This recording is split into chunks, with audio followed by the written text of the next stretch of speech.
Okay, as I don't have an installation video, an official one at least, up yet, I thought it was important because I've gotten a lot of questions about assembly, what's involved, to see if you can do this, if it's too much, too involved. So this is just going to be an overview. So this is not an official assembly video. So I'll repeat, not official. This is just me kind of showing what the steps are real quick, so you can get an idea if this is something you think you can do or not do. I'm not going to show it getting disassembled, an iPod disassembled, but the hardest part is probably, for me at least, the most pain in the butt part is using a tool to pry the two halves apart because they don't use fasteners. But once that's done, then you don't have to do that anymore. So these are really handy for doing that. You probably want multiple ones because once you pry one, then you're going to want to put it in place and pry another area. I think I have some of these, so I'll put these up soon if you're interested. So assuming you got everything taken apart, your iPod is going to look something like this, but you're going to have, your hard drive. I highly recommend using something like an iFlash Solo, or the Quad. So the Quad has the 4 slots here. Either one. iFlash Solo's a little bit thicker, but that'll fit just fine. Your thin hard drive. If you have a super thin hard, I don't have a thin one right around me, but that should be obvious whether you have a thick or thin one. I'll have to put up something on the website just showing that for reference.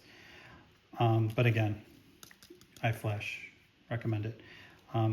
Here's your screen. This has been used quite a bit, but I just wanted to show you.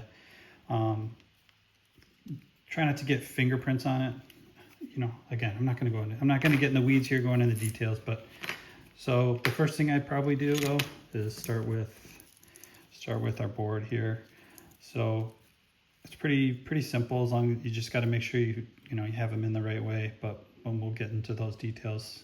So, one goes to the battery, one goes from here. You just plug this in and it just snaps down. So these just rotate up, the little tab there, you put it in and then you rotate it back down. So that's how those work. Some of them rotate the other way. So this one will rotate up like this on the opposite side and then rotate, so you can see a little dark area there. So this one goes to the iPod. This one goes to the iPod power, and then your battery goes in like that. Okay, so once you get all that, you can just kind of set that aside.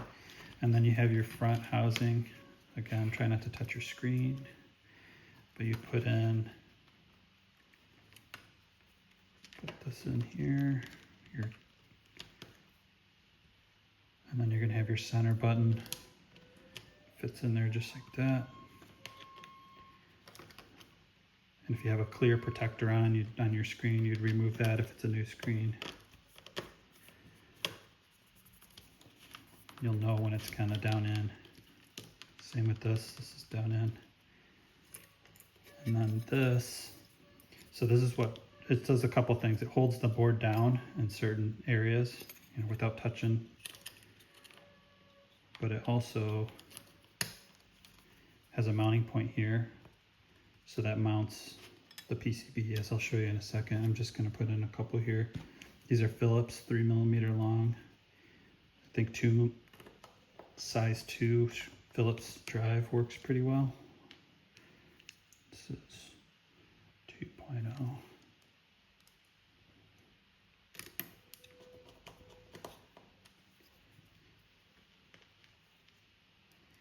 I find it easier to put in the drive, connect the whatever drive you're using before you do this. And then you can kind of turn it over, make sure all your buttons feel right.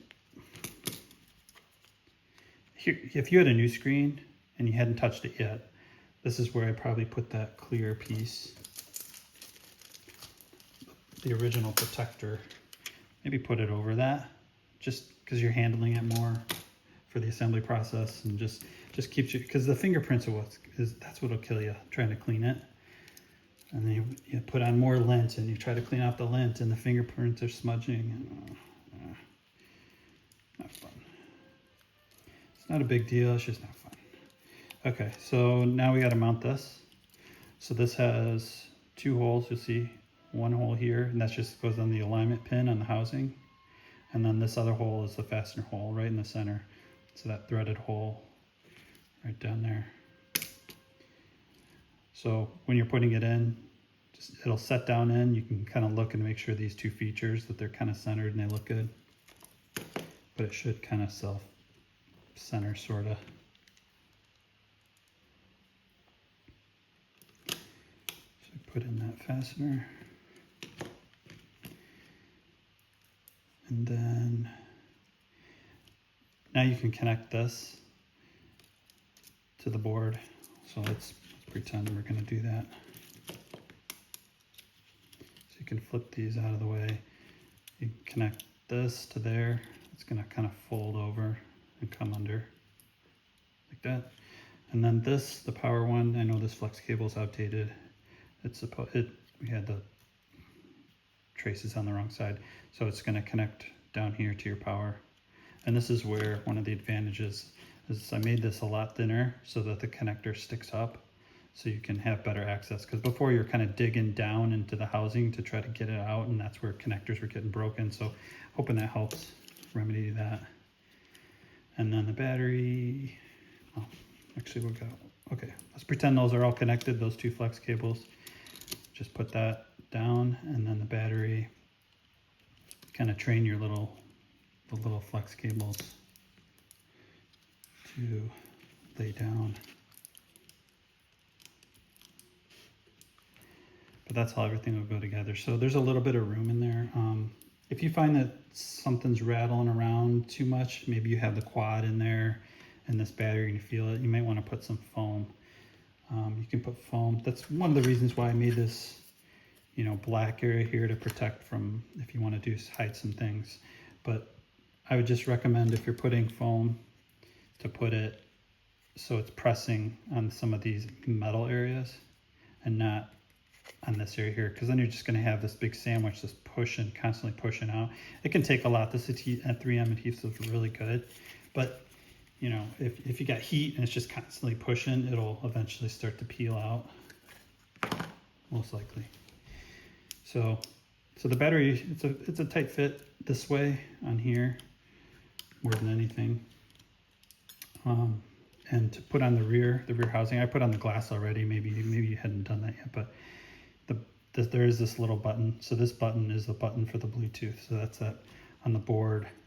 There's that little button there that syncs to a new, if you're syncing to a new speaker, and it's a hole. So how it goes in, you just put it in like this, and then I usually put a piece of tape, and because otherwise you're trying to put this in, holding it in, and it falls out of place. And it's doable, but tape is probably best. So let's pretend that button's in there. Oh, yeah, you know what? All right, I forgot these. So these are the little switches on top. So those are the Bluetooth and the Bluetooth power. So if you turn it on, you'll see your Bluetooth turn on. And then this is also for the hold button. So that just replaces the hold switch. And there is a specific way, but it's just like a little, see that little channel? So that just slides back and forth in this little channel that I have here. I don't know if I can do this without, I don't have very good, oh, I got one.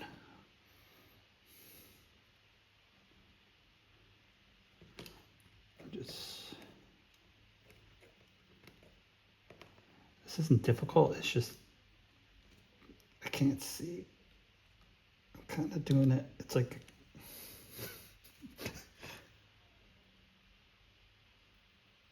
yeah, okay, I'm gonna put my goggles on. Give up. Most people won't need to do this.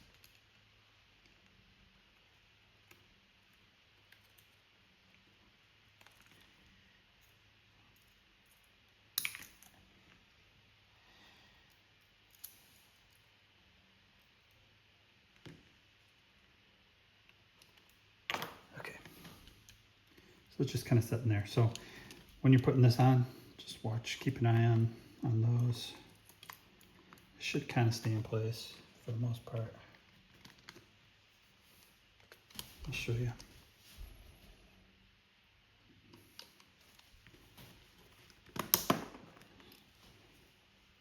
it's all together.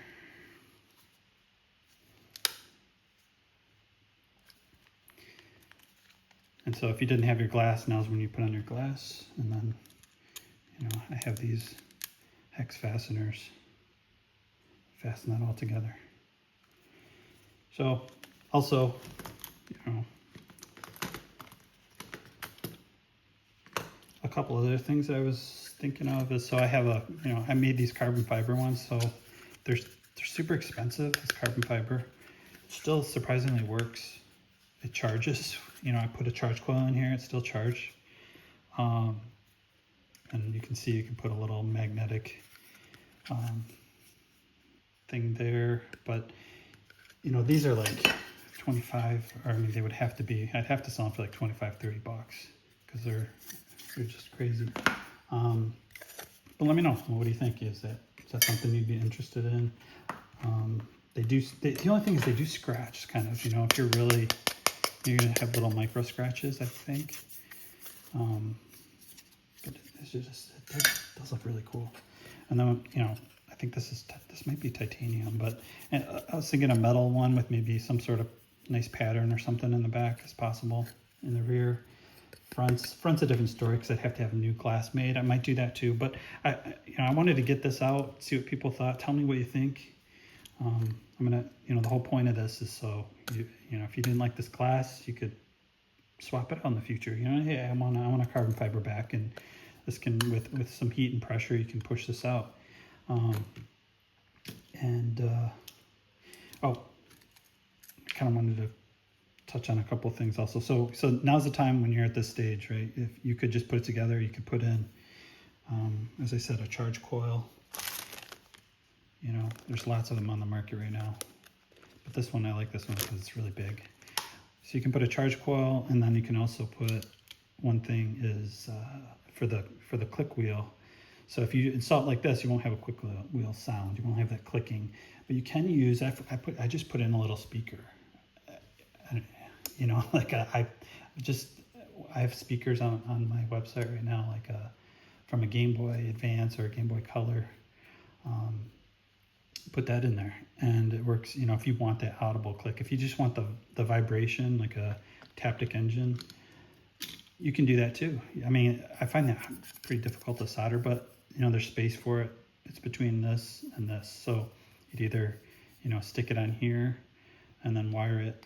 You know, there's going to be there's spots on the board.